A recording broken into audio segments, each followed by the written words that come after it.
والسلام على سید الانبیاء والمرسلین ابی القاسم محمد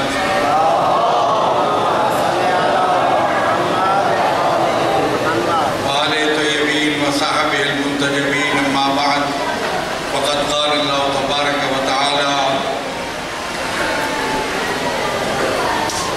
قل تعالوا إلى كلمة سواء بيننا وبينكم ألا نعبد إلا الله ولا نشرك به أحدا۔ عزیزان گرامی، توفیق خداوندی ہے اور نظر توجہ خاص سے امام زمان عجل اللہ فرجہ الشریف ہے کہ مجھے اس مدرسہ علمی کے اس پروگرام میں شرکت کا موقع ملا اور اس توسط سے آپ برادران ایمانی کا نزدیک سے دیدار ہوا۔ لائق تحسین ہے آپ لوگ جو وقت نکال کر یہاں تشریف لائے اور مدرسہ علمی سے دینی مدارس کی اہمیت اور افادیت سے روشناس ہوئے اور اپنی وابستگی کا آپ نے اعلان کیا۔ حاضر ہونا اس بات کی دلیل ہے کہ آپ کی محبت دینی مدارس کی تقویت کے ساتھ، دینی مدارس کے فروغ کے ساتھ اور دینی مدارس کی عزت و آبرو بلند کرنے کے ساتھ۔ ضرورت ہے اس بات کی کہ دینی مدارس کو مضبوط کیا جائے، توانا کیا جائے، کیونکہ یہ بھی ایک اہم ذریعہ ہے جس سے لوگوں کی صحیح رہنمائی ہو سکتی ہے اور لوگوں کو صحیح راستہ دکھایا جا سکتا ہے اور ان کی زندگیوں کو پرامن اور پرسکون بنانے میں، اللہ کے راستے میں کام کرنے کے لیے تیار کیا جا سکتا ہے۔ ضرورت ہے اس بات کی آج کل کے دور میں، جبکہ میں پہلے بھی کہہ چکا فکری انتشار کا دور ہے، انسان ذہنی طور پر انتشار کا، پریشانی کا، اضطراب کا شکار ہے۔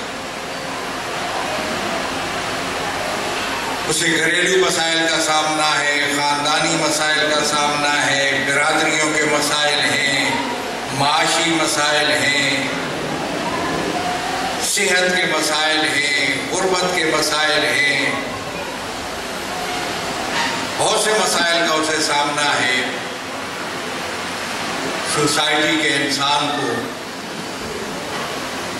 اس کو سکون کی ضرورت ہے، اس کو اطمینان کی ضرورت ہے، اس کو ایک اچھی زندگی کی ضرورت ہے کہ جو بہتر انداز میں اس کی زندگی گزرے، اس لیے کہ بالآخرہ اس نے حاضر ہونا ہے خدا کے حضور میں۔ یا ایھا الانسان انک قادح الی ربک قدحا فملاقی۔ انسان، یہ ساری صحبتیں، یہ ساری زحمتیں، کوششیں، محنتیں، تو محنت کش ہے، تو مزدور ہے، تو اپنی جدوجہد کرنے والا ہے، ساری جدوجہد کا نتیجہ ہے لقاء اللہ، اللہ کے حضور پیش۔ انکار کر لیں، ہم کرتے ہیں انکار اور بہت سے بہانے بناتے ہیں، وہ اپنے دل کو راضی رکھنے کے لیے بہت سے ہیلے تراشتے ہیں ہم، لیکن آخر میں ہم نے پیش ہونا ہے اللہ کے حضور۔ انک قادح الی ربک قدحا فملاقی۔ جتنی بھی زحمتیں برداشت ہوتی ہیں یہ ہو رہی ہیں، لیکن اس کا نتیجہ ہے لقاء اللہ، اللہ کے حضور پیش ہونا اور سرخرو اور سرفراز ہونا۔ خدا ہم سب کو سرفراز کرے اور من خزی یومئذ، اس دن کی رسوائی سے بچائے۔ بڑا مشکل دن ہوگا، لہذا میں سمجھتا ہوں کہ اس دور میں ہمیں ضرورت ہے نیکی کے راستے کے بتانے کی۔ بہت کم بتایا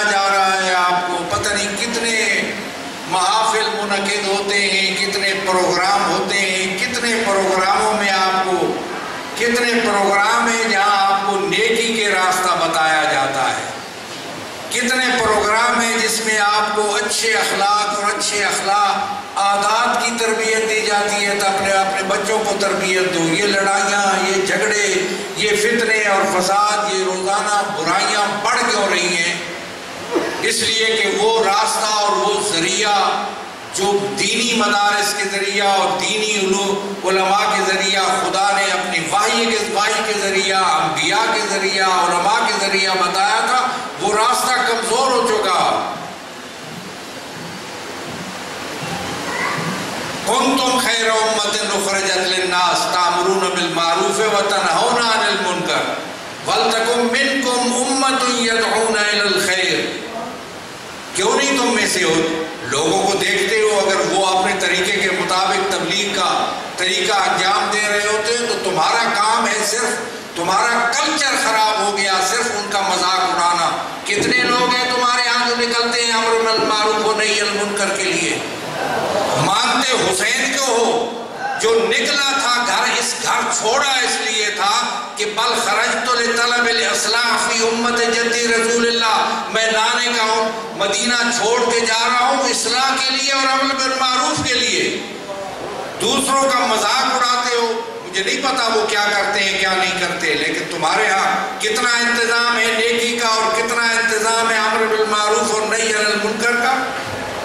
کتنی بات ہوتی ہے نیکی کے تمہارے ممبر پہ، ممبر حسینی، جس حسین نے جس کا ہدف ہی یہ تھا کہ اريد ان امر بالمعروف وانہی عن المنکر، میں تو امر بالمعروف اور نہی عن المنکر کے لیے جا رہا ہوں۔ واسیر بسیرت جدی و ابی، میں نانے اور بابے کی سیرت کا نمونہ پیش کرنے جا رہا ہوں جو تھا امر بالمعروف اور نہی عن المنکر کا راستہ تھا۔ کتنے ہیں آپ کے ہاں کرنے والے؟ اگر کوئی کرے تو اس کا مذاق اڑایا جاتا ہے۔ بہت بڑی کمزوری ہے، بہت بڑی کمزوری ہے یہ مذاق اڑانے کی بات اور مکتب اہل بیت کو بدنام کرنے کی بات قابل قبول نہیں ہے۔ مکتب اہل بیت سے ہٹ کر مسلمہ عقائد کے خلاف بیان کرنا بھی قابل قبول نہیں ہے۔ میں متوجہ کر رہا ہوں، میری ذمہ داری ہے رہنمائی کرنا، لوگوں کو راستہ دکھانا میرا فریضہ ہے، لیکن اللہ کا فضل ہے کہ میں ایسا راستہ دکھانے والا ہوں جس کے پاس راستے پر چلانے کے تمام ذرائع موجود ہیں، سارے وسائل میرے پاس موجود ہیں۔ میں ابھی کچھ اور مشکلات میں ہوں جو قومی مشکلات ہیں، ان کا میں تذکرہ کروں گا، اس لیے میں دیکھ رہا ہوں کہ آپ کے یہاں ہو کیا رہا ہے، کتنا وسیع و عریض ہے آپ کے پاس ذریعہ تبلیغ کا اور نیکی اور اچھے امور اچھے اخلاق کے پہنچانے کا کتنا وسیع ذریعہ ہے، کتنا استعمال کرتے ہو اس کو۔ اگر یہ استعمال ہو تو میں سمجھتا ہوں کہ بہت بڑا انقلاب آ سکتا ہے۔ بہت سی باتیں ہیں جو میں نہیں کرتا، جو آپ کو پہنچانے والے، یہ باتیں پہنچانے والے، ان کا مبلغ علم کتنا ہے، ان کا معیار کیا ہے، ان کی سوجھ بوجھ کتنی ہے، یہ الگ باتیں ہیں۔ اور تم کیا سننا چاہتے ہو اور کیا پسند کرتے ہو، یہ بھی بڑی واضح سی بات ہے اور روشن سی بات ہے۔ کس بات پہ پیسہ صرف کرتے ہو اور کس کی طرف تم دھیان دینا ہی پسند نہیں کرتے، یہ ساری باتیں بڑی روشن ہیں۔ دھوکہ مت دو لوگوں کو۔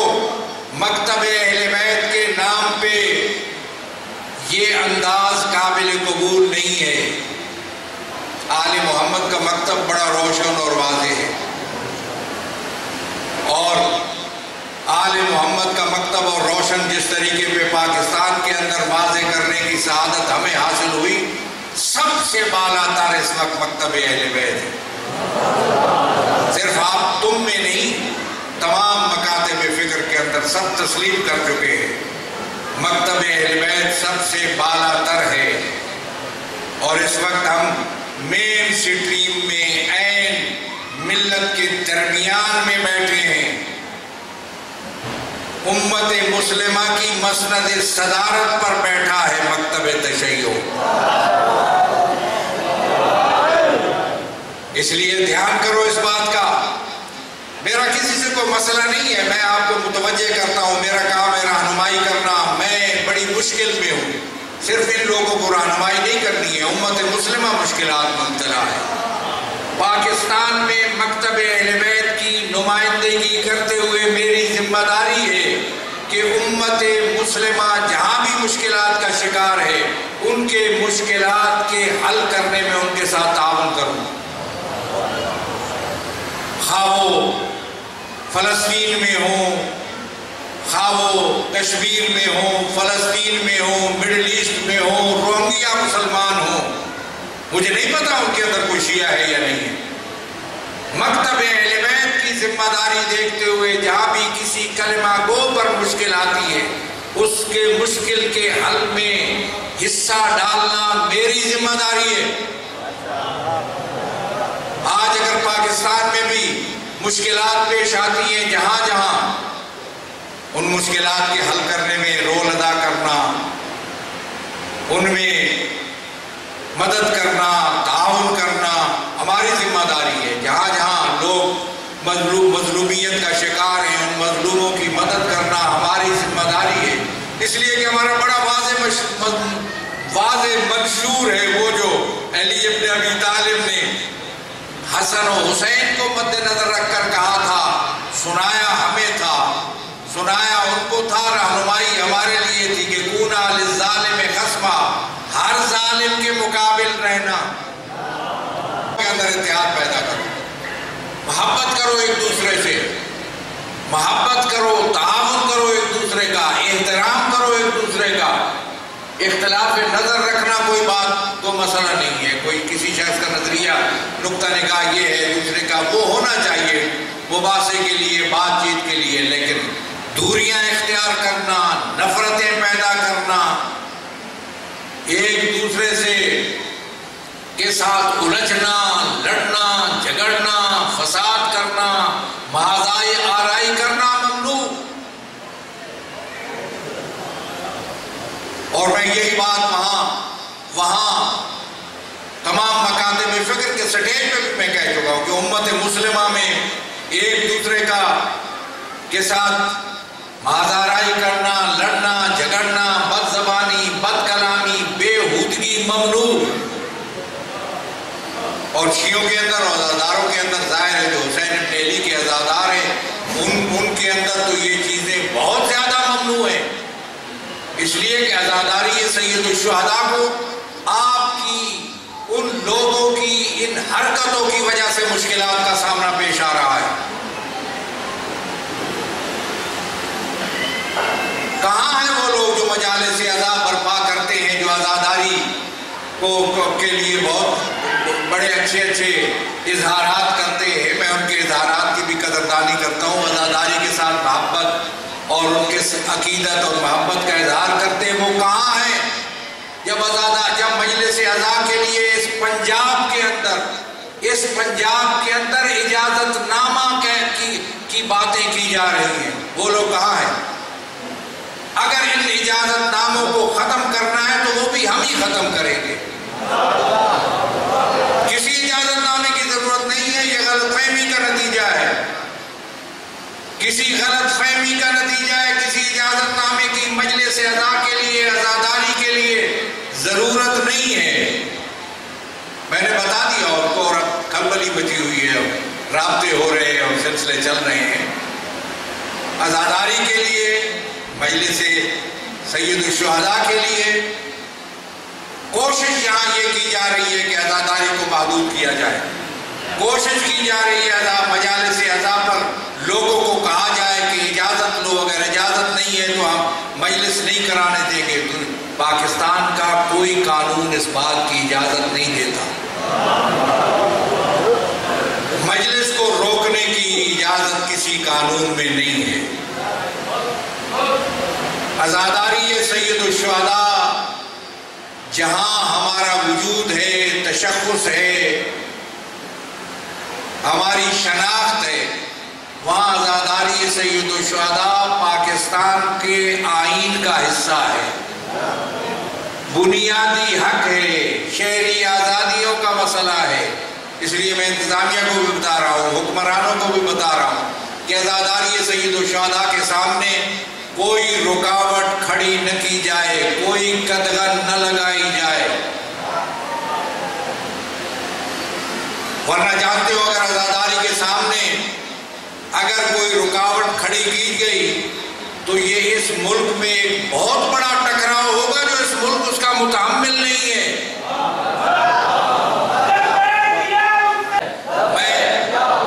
سن لیجئے، میں کوئی دھمکی نہیں دے رہا ہوں، میں نہیں ٹکراؤں، میرا پروگرام ٹکرانے کا نہیں ہے۔ میں واضح کہہ رہا ہوں، ٹکراؤ، لڑائی جھگڑا، معاذ آرائی میرا پیغام نہیں ہے۔ میں کبھی کسی بات پہ ٹکرانے کا کہا، اس لیے کہ ٹکراتا وہ ہے جو کمزور ہوتا ہے۔ مجھے ٹکراؤ کی ضرورت نہیں ہے، ٹکراؤ ادھر سے ہوگا، قربانی ادھر سے ہوگی۔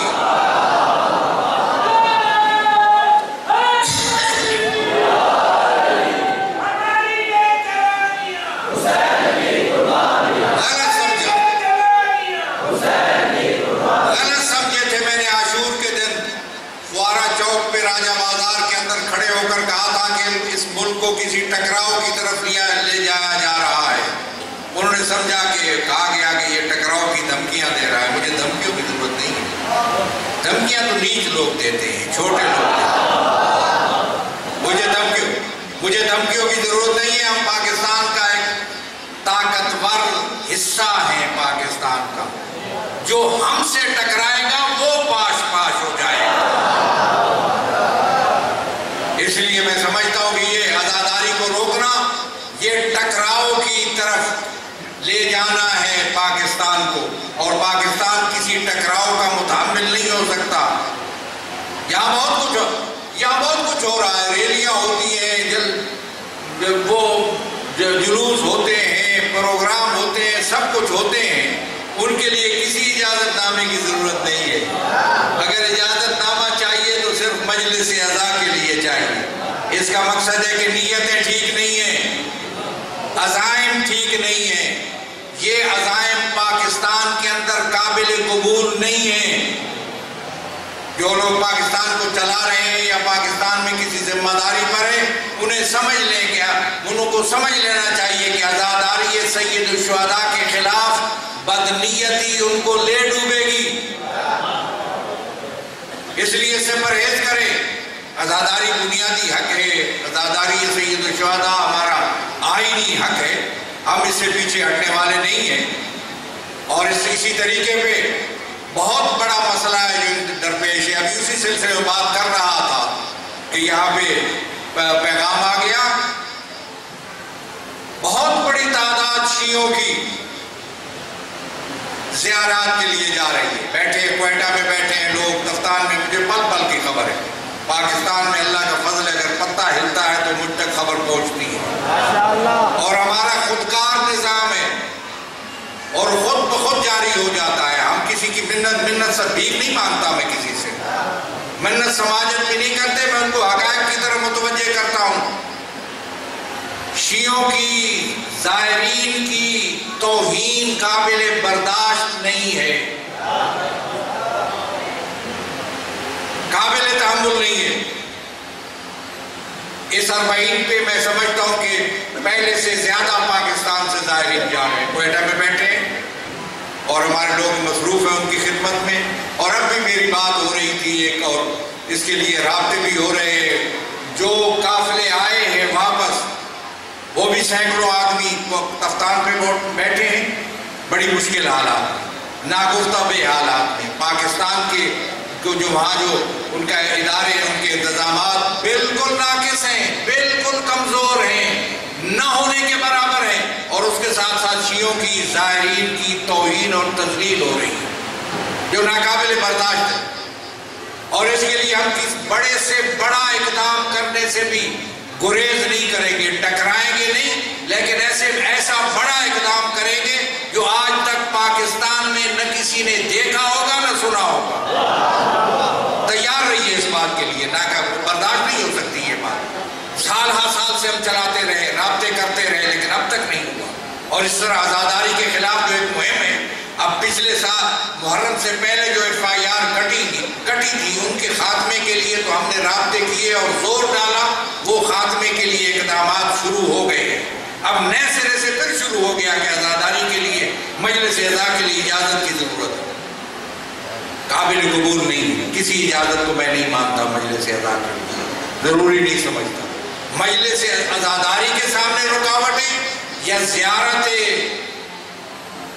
ائمہ اہل بیت کے سامنے رکاوٹیں قابل قبول نہیں ہیں۔ میں وہاں اعلان کر کے آیا گا کوئٹہ میں کچھ پہلے، میں نے کہا تھا کہ یہ جو راستہ ہے جو یہاں سے تفتان کو جاتا ہے، تفتان کے ذریعہ، یہ ہم اس کے لیے جتنی بھی قربانی دینی پڑے یہ ہم چھوڑنے کے لیے تیار نہیں ہیں۔ نزدیک ترین امام جو ہمارے ہمسائے میں جن کا مزار ہے، اس امام کو اگر آسانی سے جو راستہ جاتا ہے وہ یہی راستہ ہے، اور میں جانتا ہوں کہ میرے مومن سال بھر کوڑی جمع کر کے جاتے ہیں زیارات کے لیے، ان کے پاس یہی واحد راستہ ہے جس کے ذریعہ وہ جا سکتے ہیں، اور اس راستے کو ہم چھوڑنے کے لیے ہوائی جہاز بھی آ جائیں، دوسرے ذرائع بھی ہو جائیں، لیکن یہ راستہ ہم چھوڑنے کے لیے تیار نہیں ہیں۔ اس لیے میں سمجھتا ہوں کہ اب ایسے مرحلے پہ ہم پہنچ گئے کہ جب ہم اس راستے کی واگزاری کو، اس راستے کی آزادی کو یقینی بنائیں، لیکن یہ باتوں سے نہیں ہوگا، اس کے لیے قربانی دینی ہوگی۔ ہمارا فلسفہ ٹکراؤ نہیں ہے، فلسفہ قربانی ہے۔ ہم قربانی دینے والے لوگ ہیں، ہم قربانی سے ہم اپنا مقصد حاصل کرنے والے لوگ ہیں۔ آل محمد کا جو بھی آپ نے دیکھا، جو بھی تاریخ آپ نے دیکھی اور سنی ہے، وہ تاریخ قربانیوں سے بھری پڑی ہے۔ قربانیوں کے ذریعہ ہی ہم پہنچے ہیں اپنے مقاصد تک، اور میں یہ سمجھتا ہوں کہ جو تشیع کے حقوق کے تحفظ کے لیے امت مسلمہ کی وحدت و اتحاد کے حوالے سے، امت مسلمہ کے اتحاد کے حوالے سے جو کوششیں ممکن تھی وہ اس ملک کے اندر ہم نے کی ہیں، تشیع کے حقوق کے حوالے سے، عزت و آبرو کے حوالے سے جو کوششیں ممکن تھی ہم نے کی ہیں، اور جب مرحلہ وہ آتا ہے کہ جہاں تمام دوسرے طریقے کامیاب ہوتے دکھائی نہیں دیتے تو وہاں آخری طریقہ ہوتا ہے قربانی کا، اور قربانی ایسی چیز ہے جس سے ضمانت ملتی ہے تحفظ کی، اور یہی قربانی تھی جو سید الشہداء نے کربلا